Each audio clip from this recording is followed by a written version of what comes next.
Yes, guys, welcome back to another Club by Club draft analysis. I'm joined once again by the craft of the draft boys, Jonty and Nathan, to unpack West Coast's draft hand. Now, I know the fans have been a little bit unhappy about what they've done with pick 3, but they're left with pick 12, pick 26, and 73 in this draft. Boys, what are the Coasters going to do? They're going to take Bowen, aren't they? I think that fits their list need quite well. I think he's a West Australian product, and I think he falls right around that pick 12 mark. So I think he's the perfect player to take at pick 12. If I'm the West Coast Eagles, he is the one that I'm wanting to, alongside obviously Harley Reid and some others I've already got there, build my future around. Devil's advocate. I know he's Western Australian, so it makes sense. I think he's a great player. I love him. But yeah. Jinby. Yep. Big-bodied mid, although he has sort of gone across half-back, yep, which Bo Allen can do too. You've got Hewitt's 187, something like that. Yeah. Harley pushing 190. Would you maybe go for someone a little bit more smaller, agile? Not that Bo Allen's not agile, but a different type, I suppose. I can definitely see that argument. Yeah, I think I think the way West Coast are probably going to look to play is they're going to have to find a way that's going to be able to suit all of those players, because I think Bo Allen suits them quite well in a lot of different ways. I think his I guess career trajectory will be quite similar to them as well. So it will be interesting to see how they sort of are able to balance all of those things out. But I'd probably stick with Bo Allen, but you make a good argument that I haven't really rebutted very well. One thing off the top that I didn't mention, they lost that pick 3, which I think the fans were pretty upset about. But what they did get as a part of that was Liam Baker. Do you think that was the right thing to do, given where their list is at, Nathan? I understand they had to just kind of make it happen. Yeah. It's not a terrible call. I do think with the talent, especially this year, maybe they have something in mind for next year that they want to target. We're going to assume they'll finish in the bottom 6 to be very generous next year, so they'll end up with a top 5 and be able to target something that they like. I guess a halfback is something that is pretty common to find, so I guess you can bank on the hope that you'll just put your eggs into the basket of a really good key position draft next year. So that would be the argument I have to support them. But I personally would feel pretty annoyed as a supporter to lose that pick 3. I mean, you look at that top 3. You could pick the fact you could pick 7 or 8 players in a top 3 of a draft. It's just it would leave you a little bit. The counter argument I'd make is that given there is so much top end talent, it means that the player at pick 12 in another draft would be a pick 7 or 8, and I think the experience that Liam Baker adds is going to offset the loss of that that top end talent. When they've had so much of that through the door in recent times, that experience is going to really serve them in good stead, or hold them in good stead. And I can understand the frustration, but I think it was the right move. I'm probably a little bit more on your side, Nathan, just in the sense that I don't think Liam Baker is the right player to give up that sort of a pick for. And I take your point on the 12 versus 3 thing. I think in the situation that West Coast are in, they shouldn't have been giving up a top 20 pick for Liam Baker, given that he was out of contract. And they should have waited. They had the leverage. Yeah, I think so. I just look at it. We talked about it with the Saints earlier, and saying that they need 3, maybe 4 players to inject into that team, different types. I think West Coast probably need 5, 6. Yeah, and they're getting 12 and 26, which will be good picks. They'll be able to get some good players, especially if they draft well. Yep.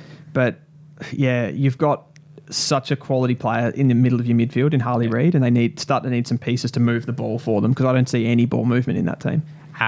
So who are you taking at pick 12? Is there anyone specific? I'm taking Toby Travaglia. Yep.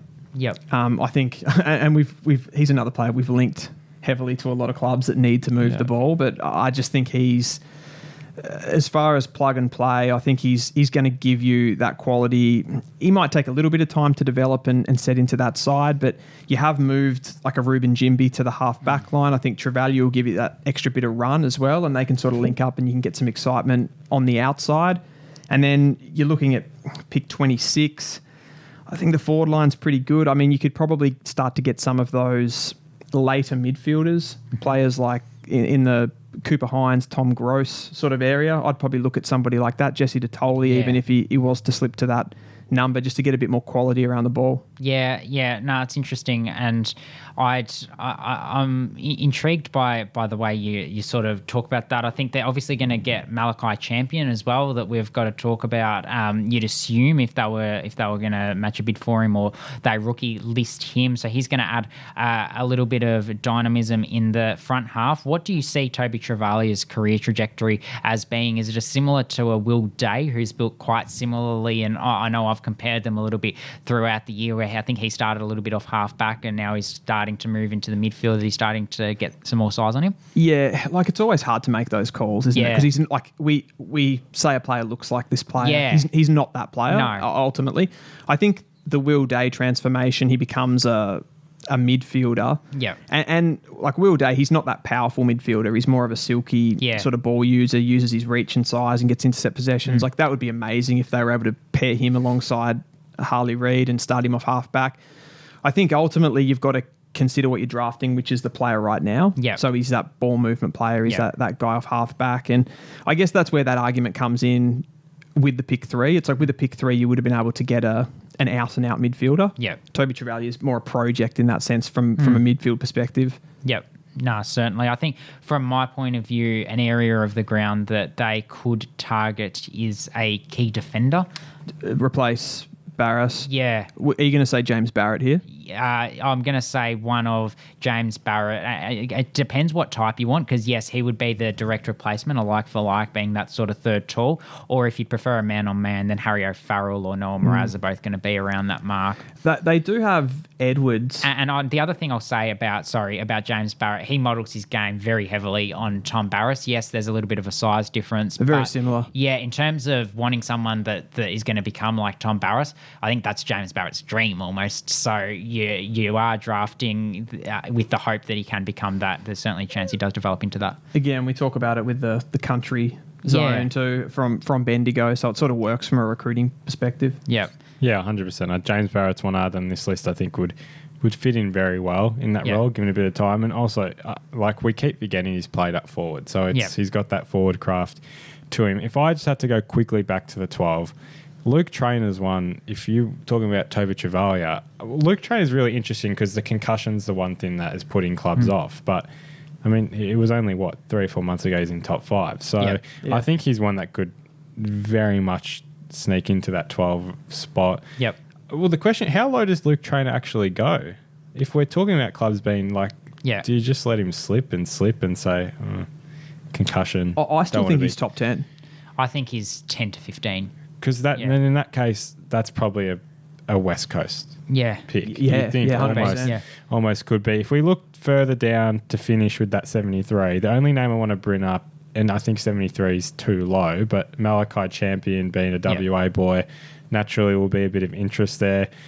And we've spoke about him in the Craft of the Draft podcast with you on it. We spoke about why he's lower than expected, but he'd bring a bit of jazz in. If you can pick him up that low, that West Coast at 73, do you think he goes there, or do you think they just pass that pick? I think he'll go to West Coast. So do I, and I think for them, he actually does fit the. He does. If there's one club, so it makes perfect sense. I think they need that forward half player, someone that's clinical, and he'll create a bit of excitement in a trying situation. The one other player I want to bring up from Western Australia is Hamish Davis. Do you think he fits what West Coast need? He probably hasn't been one we've spoken about across this series as much, but he's one that I do see is getting drafted.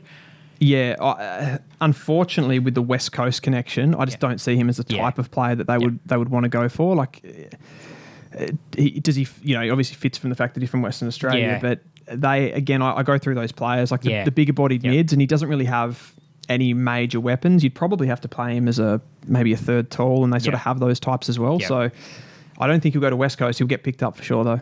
So that is a wrap for the West Coast Eagles going through their draft list. You can check these videos out on YouTube across the Craft of the Draft channel, and Dylan Alexander Follows Draft, and we'll see you guys next time.